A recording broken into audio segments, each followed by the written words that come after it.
The kids are back in school and teacher Erica is here to help you get all A's. Today, we kickstart a back to school series where you'll get schooled on email marketing foundations, understand the scorecard for A+ email marketing performance, dissect email anatomies, and plan to win every quarter or semester. Keep watching today's episode for the ABCs of email marketing. Class is in session.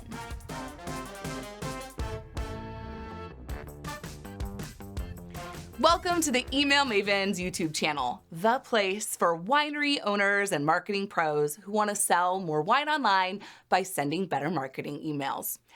Email marketers tend to speak a unique language that's loaded with technical terminology and acronyms that, unless explained, can mystify even the most stellar student of the game.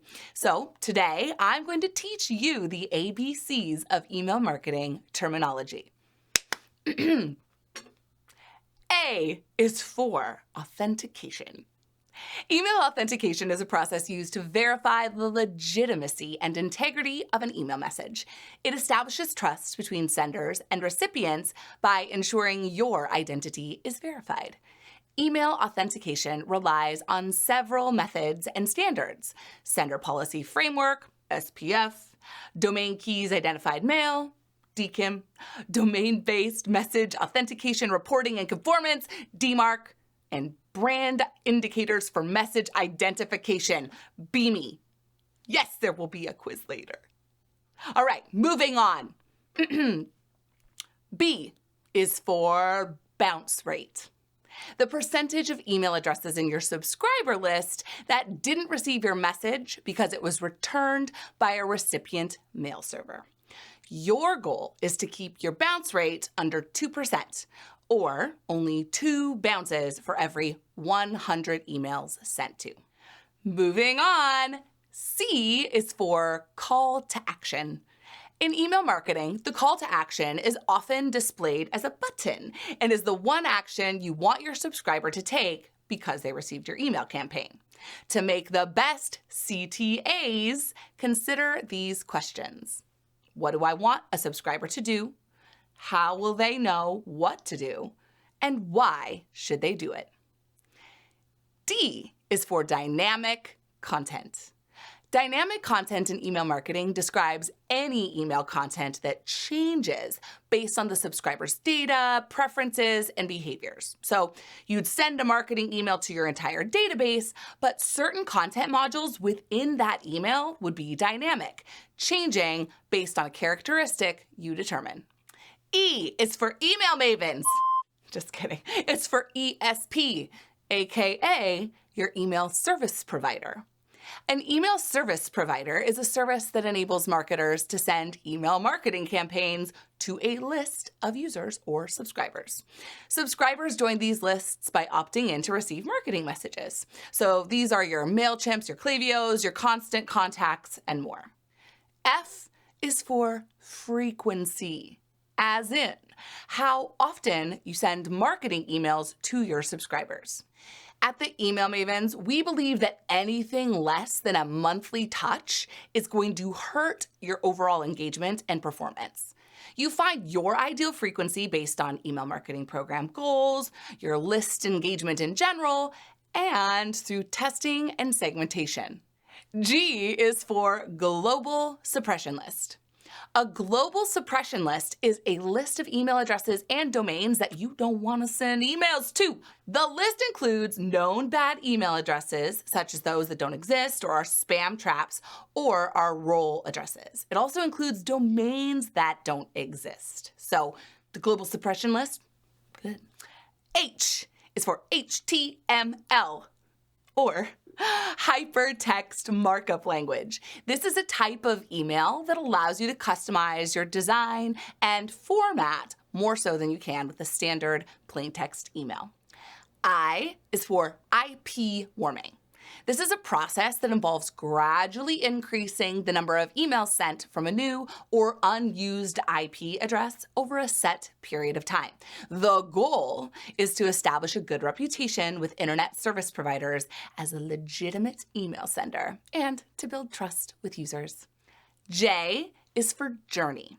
It can also be called a flow or an automation or a workflow, but a journey is a series of emails that are triggered based on a customer's actions or information and that nurture the subscriber to take a desired action. You can set up journeys that last a few emails or a few months. It's all up to your creativity, your email marketing goals, and the customer data you have access to. How long is the alphabet? Geez. K is for KPI. Key Performance Indicators.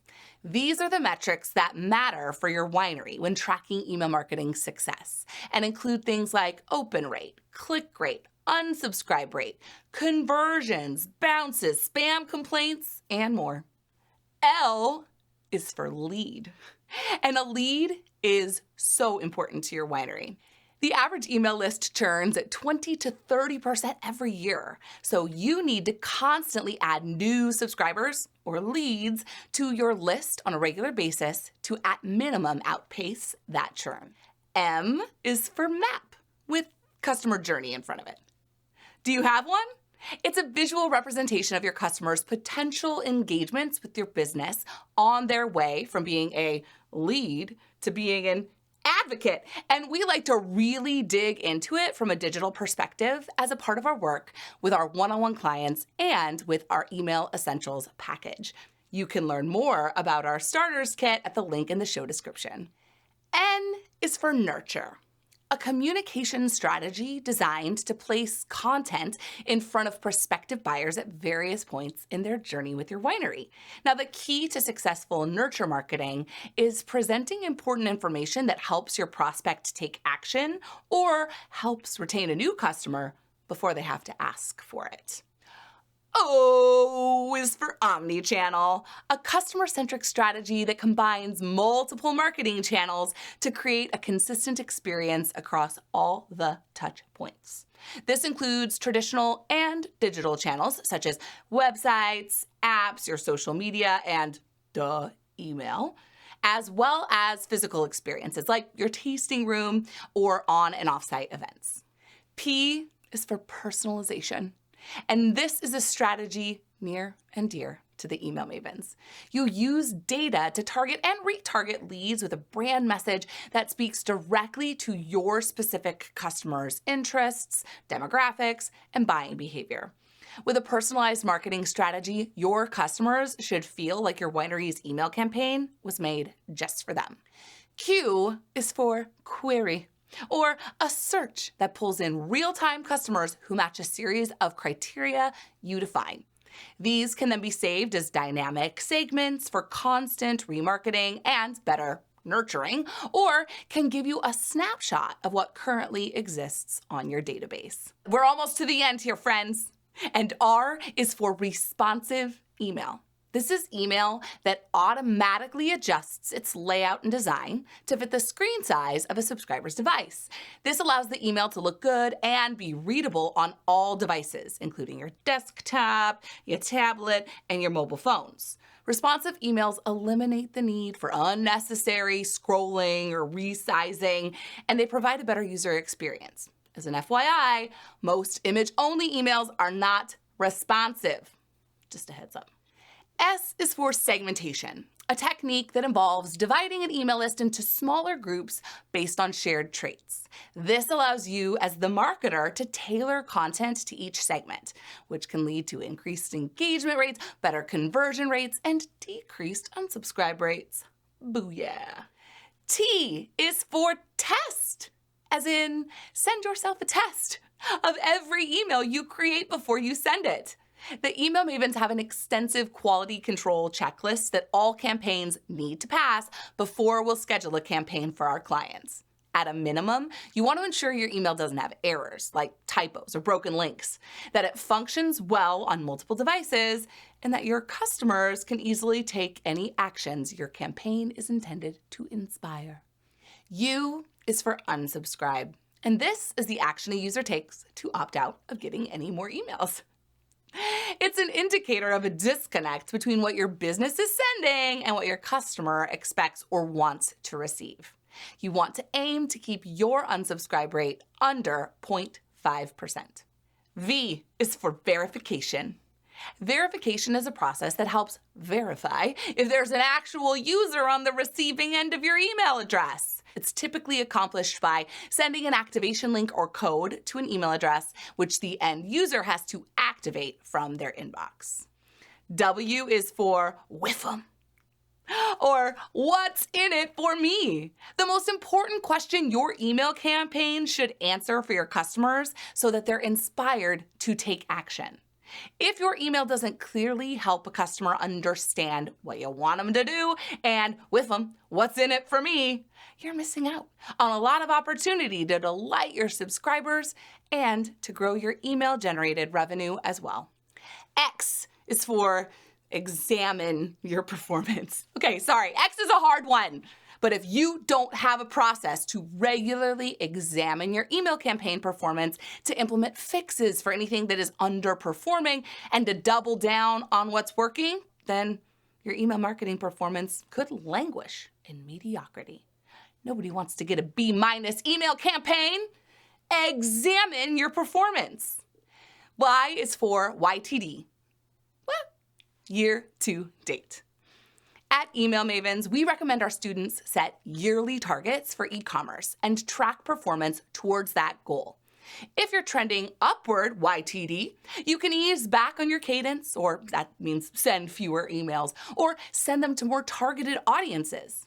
And if you're underperforming year to date against your goal, well, you got to pull out some gap closers or maybe open up a campaign to a new targeted segment in order to get you back on track.